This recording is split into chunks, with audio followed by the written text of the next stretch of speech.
আসসালামু আলাইকুম। ওয়ালাইকুম আসসালাম। আজকে চলে আসলাম পুরো কার্গো ল্যান্ড পোর্ট গেটে, পুরো মানে আমাদের বেনাপোল স্থলবন্দর গেট এটা। তা আমার গ্রামীণ ব্লক থেকে সবাইকে জানালাম অগ্রিম শুভেচ্ছা। আপনারা সবাই ভালো থাকবেন, আমরাও ভালো আছি। এই আমাদের বেনাপোল স্থলবন্দরের যে গেটে আমরা দাঁড়িয়ে আছি, বেনাপোল পোর্টটা হচ্ছে আমাদের মূল মানে বেনাপোলের ইনকামের একটা পন্থা সংস্থা। তা আমাদের খুব ভালো লাগে, বেনাপোল হচ্ছে আমাদের অহংকার। এই বেনাপোলে পোর্টটা, এই যে রেল লাইন আছে, এই গেট আছে, এই রেল লাইন হওয়ার একটা আমাদের ইতিহাস আছে।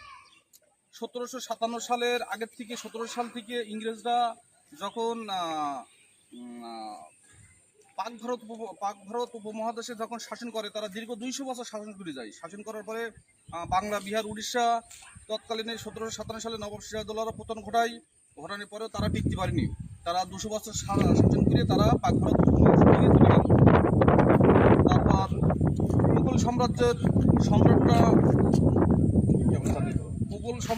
সম্রাটরা শাসন করে 200 বছর মুসলিমরা ভারতে। তখন থাকে পাক ভারত। এই পাক ভারতের শাসন করার পরে 1965 সালে পাক ভারত ডিভাইডেড হয়ে যায়। 1965 সালে 15ই আগস্ট পাক ভারত স্বাধীন লাভ করে। তখন আমাদের চলে আসে পূর্ব পাকিস্তান, ওই পাশে পশ্চিম পাকিস্তান।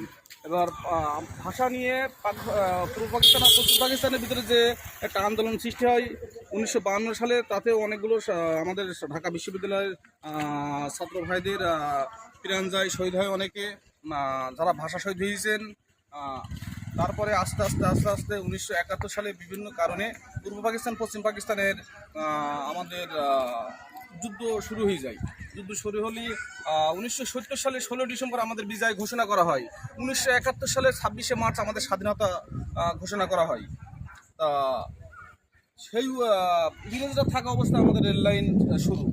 আর এই যে বর্ডারটা আমাদের সীমাবদ্ধ থাকে। আর এই বাংলাদেশের সর্ববৃহৎ স্থল বন্দর এসছে বেনাপোল পোর্ট, বেনাপোল স্থলবন্দর।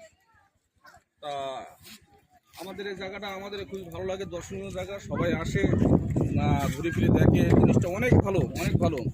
আপনারা সবাই আমাদের বেনাপোলের জন্য দোয়া করবেন, আপনাদের জন্য আমরা দোয়া করব। আর বেশি কিছু বাড়াবো না, এই বলে আমার সংক্ষিপ্ত ভিডিওটা এখানেই সমাপ্ত করছি। সবাই ভালো থাকবেন, সুস্থ থাকবেন। আসসালামু আলাইকুম ওয়া রাহমাতুল্লাহি ওয়া বারাকাতুহু।